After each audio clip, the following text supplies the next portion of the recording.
From the headquarters of Telesur English in Quito, Ecuador, this is From the South. I'm Jose Daniel Lopez.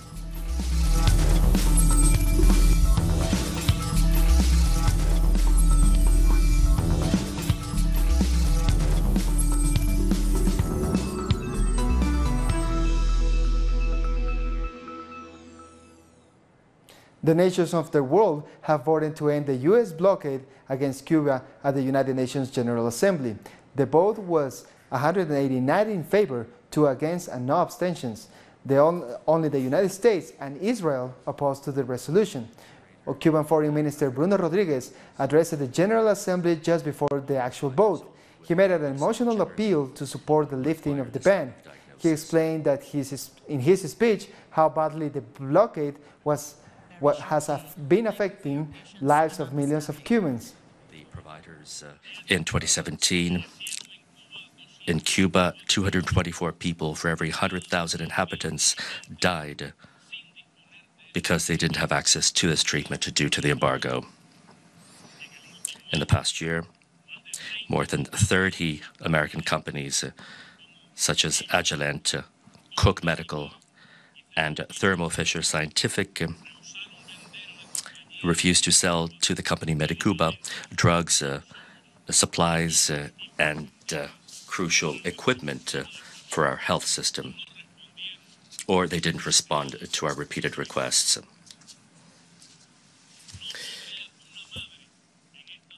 A mother in this room, or a mother on this planet, cannot help but be moved before such cases. Incalculable damage, human damage, has been caused by the blockade, which is qualified as an act of genocide under Article 2 of the Convention for the Prevention and Sanction of the Crime of Genocide of 1948. And it is also a violation of international humanitarian law. If it were a conflict, we cannot calculate the human suffering, Madam President. The objective of the embargo, anchored in the Cold War, has not changed over time, where it says, and I quote, "There is no effective political opposition. The only means possible to have the government lose its internal support is to bring about deceit and discouragement through economic dissatisfaction and shortages. We have to quickly implement every means possible to weaken the economic life of Cuba, denying Cuba money and supplies in order to reduce the real and nominal wages, with a view to creating hunger, despair, as well as the upheaval of the Cuban government." End of quote.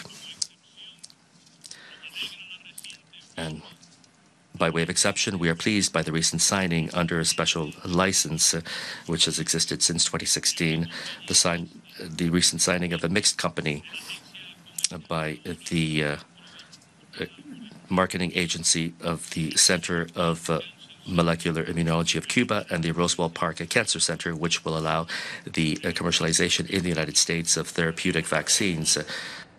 Among today's speakers was the Grenadian ambassador to the United Nations. Keisha A. McGuire said the United States is going against the values of the UN and eroding Cuba's sovereignty. Grenada maintains its unequivocal opposition to the imposition of the economic, commercial, and financial embargo against the government and people of Cuba. This is a matter of grave concern to Grenada. Grenada shares in the widespread sentiment of the global community condemning such unilateral measures imposed on sovereign states. Such actions are contrary to the tenets of the United Nations Charter, and thus the embargo itself runs counter to the principles that this august body advocates. Cuban President Miguel Diaz-Canel praised today's resolution. He said via Twitter, "This is a victory for Cuba. The United States has suffered 10 defeats at once. The people of the world voted for Cuba because they know that our cause is truly just. Cuba is respected for Fidel and for Raúl, for our revolution and for the Cuban people. Leave the blockade. And the Deputy Speaker for South Africa's Parliament has said the U.S. blockade on Cuba is ideologically driven. He said that the blockade is an attempt by the U.S. to impose its will on other countries and goes against the interests and wishes of the people of Cuba. He added that the sanctions on Venezuela are an attempt by the U.S. to sabotage the Bolivarian revolution. We detest any unilateral sanctions that are ideologically, politically driven, that have got nothing to do with the wishes of those countries involved. We can't selectively use respect of sovereignty. So the U.S. blockade of Cuba is unfair. Historically, in the United Nations forums, the majority of countries, and this is a huge majority, have objected to sanctions against Cuba. We'll take a short break now. Join us in a few.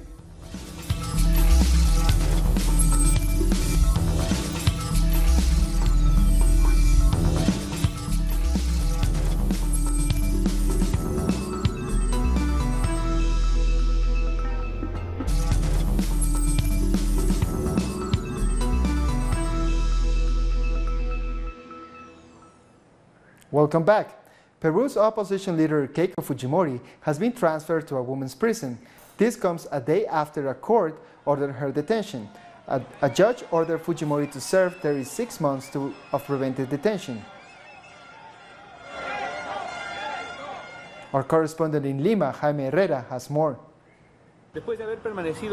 After being detained for half a day in a holding cell in the Ministry of Justice, Keiko Fujimori, the daughter of former President Alberto Fujimori, has been transferred to the women's prison of Chorrillos, where she will serve a 3-year sentence while investigations continue.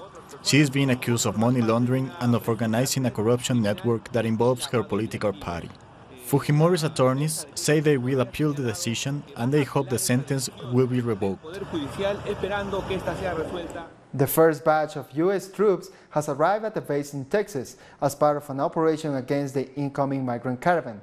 The U.S. Defense Department has confirmed that over 5,000 soldiers will be dispatched to the Mexican border this week. On Wednesday, U.S. President Donald Trump said the total number of troops could reach as high as 15,000. The Trump administration said it will not let the migrants enter U.S. territory. But neither threats nor exhaustion can stop the second group of migrants from heading Honduras to the north of Mexico. They are hoping to catch up with the first caravan. At night, migrants plan for the day ahead, when they will continue their journey. We have little time to rest. Look at those people. They are bathing. They are resting because their bodies are in pain and the water helps. It's difficult for some of them to start the walk at 3 in the morning. Their wounded feet, worn-out shoes, and the lack of food hinder their progress. This caravan is the most ethnically diverse. Although they hail from various countries, they all share the same goal and reasons for migrating. I have 3 daughters and I can't support them. The situation in Guatemala is very bad. That is why I joined the caravan. The first group of the migrant caravan, who entered Mexican territory 10 days ago, want to get to Mexico City. We should join and form a single caravan. We hope we can meet them, because that way we will be stronger. Central America all together. There are approximately 390 kilometers between the first and second migrant caravan. They plan to meet in the Mexican capital. The long and hard days don't matter to them. All they want is to join forces with the first caravan so they can be stronger and safer on the road together. But dozens of migrants from the second caravan were detained by federal police and migration officials. Our correspondent in Mexico, Pablo Perez, is on the ground in Tapachula. Well, we're standing outside of Tapachula's airport. This is the place where at least 4 buses full with migrants have been taken from the migration offices in Tapachula, where they were detained for a while. Those were migrants marching today from Tapachula to Huixtla, and those that were left behind of the big group were like handpicked by the federal police and then delivered to the Mexican migration office. Well, it seems that the police was accusing the migrants, the scattered migrants along the way, that they had crossed the border irregularly or they had committed a minor fault, and so they were to be handed to the National Migration Service, which, well, it's not what they accorded when they crossed the migration office at the Suchiate River in Ciudad Hidalgo. So, well, again, they say that they need to group together at Huixtla, and they're hoping to get together with the first caravan that is today at Juchitán, Oaxaca, so they can find safety in numbers. Thank you, Pablo, for that report. And hundreds of Salvadorians have begun a fourth caravan heading towards the United States. From very early in the morning, hundreds of people gathered to begin their own journey towards the United States, in what would be the second caravan that departs from this country. Lucy Peña travels with her 2 teenage children and 2 very young grandchildren. Poverty forces us to migrate and leave our own country, although sometimes in other countries they believe that we are going to take their jobs. We are only looking for something better for our kids, and that is the reason we are walking. This second caravan is divided in 3 groups. Some decided to go to the border city of San Cristobal, although most went toward La Chadura. Several walked, but others were helped by drivers to reach their destination. We brought toothpaste, toothbrushes, we have cookies, non-perishables, and water. We know that the help we are given is not a lot, but it's something, compared to not giving them anything at all, and only staying at home and posting things on Facebook or Twitter. Brochures have been distributed that explain the risks of this irregular migration. Authorities have even identified human traffickers who have infiltrated the caravans. Illegal traffickers are people that are taking advantage of the situation. They are looking out for their personal benefit and they are making offers to people that may be naive. On Wednesday afternoon, Customs offices were crowded by a wave of Salvadoran migrants that in a short period of time traveled around 120 kilometers to the border with Guatemala. Brazil's president-elect Jair Bolsonaro has announced he will transfer Brazil's embassy in Israel from Tel Aviv to Jerusalem. It follows President Donald Trump's decision to move the U.S. embassy, drawing the disapproval of the international community for violating the international law. Many believe that the status of Jerusalem should be decided in a peace process between Israel and Palestine. Brazilian Judge Sergio Moro has agreed to be the Minister of Justice in President-elect Jair Bolsonaro's administration. After a meeting with Bolsonaro, Moro confirmed the news. Sergio Moro is the judge who sentenced former President Luis Ignacio Lula da Silva to 12 years in prison. Ecuador's former Vice President Jorge Glass has been on hunger strike for over 10 days. Family members and supporters are asking the government not to ignore his poor health. Jorge Glass went on a hunger strike after he was moved to Ecuador's maximum security prison. According to authorities, his transfer was due to security concerns after the escape of former Communications Secretary Fernando Alvarado. Family and colleagues have said that this violates the rights of former Vice President. He has not eaten in 10 days. His health is getting worse, and the media are not seeing that. The wife of Jorge Glass, a member of the Citizen Revolution movement, asked authorities to not ignore Glass' health. They are also asking that he be transferred to another prison where he will at least get proper medical attention. I'm not here as a politician, and I thank all of those who stand with me. Today it's my husband. But tomorrow we don't know who it may be. I ask for mercy. Please don't ignore this hunger strike. One of the lawyers of Glass legal team pointed out that they presented an habeas corpus request, which has been rejected by the judge.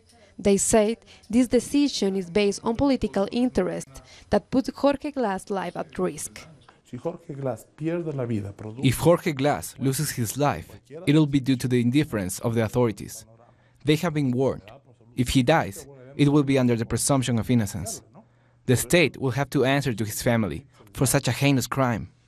The legal team also confirmed they had one more legal resource through which the court ruling could be ratified, modified, or he may even be set free. They added that the Constitution says each person is innocent until proven guilty. Thus, Jorge Glass is still innocent before the law. Denise Herrera, Telesur, Ecuador. Antigua and Barbuda is celebrating its 37th Independence Day. With a ceremonial parade, the country commemorated its break from British rule. Prime Minister Gaston Brown spoke about what the date means during a televised speech. We must bring back justice to our shores, just as we brought back independence and freedom 37 years ago. If our forebears could win all that they did, despite racism, exploitation, and discrimination, to create a free and independent nation, then we too are obliged to take the furthest step to build for this generation and the next a strong nation, the inferior of none, the equal of all, with the will to be better than most. 24 archaeological sites have been found underwater in Lake Titicaca in Bolivia. There are now plans to build an underwater museum in one of them. More on this report. Lake Titicaca is the highest lake in the world at 4,000 meters above sea level. Over 2,000 years ago, several cultures were located around it. The biggest one of them were the Tiahuanacota. Today, many of their buildings are underwater. 24 underwater sites have been detected. Among there are many housing settlements. Over time, the lake has dried up between 27 and 22 meters, and those settlements are nearing the shore. The other type of archaeological sites are sacred places, where religious ceremonies took place and where Inca authorities gave their offerings such as gold, silver, and other precious metals. We have found many archaeological pieces underwater, including all kinds of accessories people used in their everyday lives. We are studying everything we can find, from the accessories to the shape of their homes, and we don't plan to exhibit every piece we find. Ojelaya is one of the largest underwater archaeological sites found here. There is a proposal to build an underwater museum with a proposed investment of $10 million and the participation of 13 nearby municipalities. There will be recreations of what pre-Inca culture was like. Over 10,000 pieces we have found only in this area.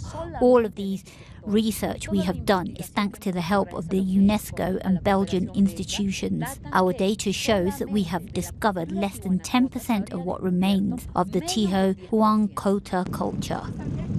The decision to study underwater archaeological remains in the sacred Inca lake has generated the need for a new specialty: underwater archaeology. The first group of students of this new subject matter has already graduated from the Public University of La Paz.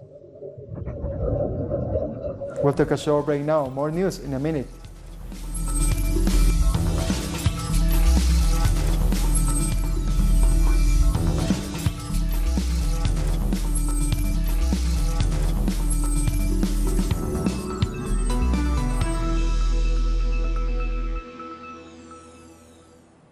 Welcome back. Cuban President Miguel Diaz-Canel has just arrived in Moscow to start a 3-day official visit. Diaz-Canel is expected to meet Russian President Vladimir Putin and Prime Minister Dmitry Medvedev. This is the first international tour since assuming the Cuban presidency in April 2018. According to official reports, the Cuban president will also visit China, North Korea, Vietnam, and Laos. El Salvador's President Salvador Sánchez-Serén has met with his Chinese counterpart Xi Jinping in Beijing.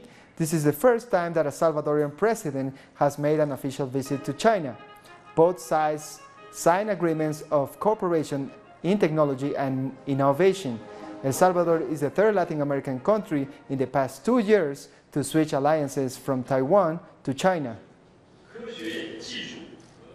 Google's employees in New York walked out of the job to strike against sexism, racism, and a misuse of executive power in the workplace. More walkouts are expected at the Google headquarters in California. Hundreds of men and women walk around the office block for around 10 minutes. Some held papers with messages saying respect for women. Employees in Europe and Asia are also staged walkouts. I don't think Google has been an outlier, and I don't think that that's a good thing. I think Google should strive to be an outlier, like letting accused executives quietly walk away with buckets full of cash is standard, and it really should not be. And now let's take a look at some other stories making headlines from around the world. The black box from the Lion Air jet that crashed into the Sea of Indonesia has been recovered, along with part of the jet's fuselage. The black box will be key to revealing why the plane with 189 passengers on board nosedived into the Java Sea. There were no survivors. The murder of the Saudi journalist Jamal Khashoggi was ordered by high-level officials. That is according to the spokesperson of Turkey's ruling Justice and Development Party, Ömer Salik. The crisis in Saudi Arabia continues as the journalist's killing remains unsolved. This action couldn't be performed without the permission from high-level officials.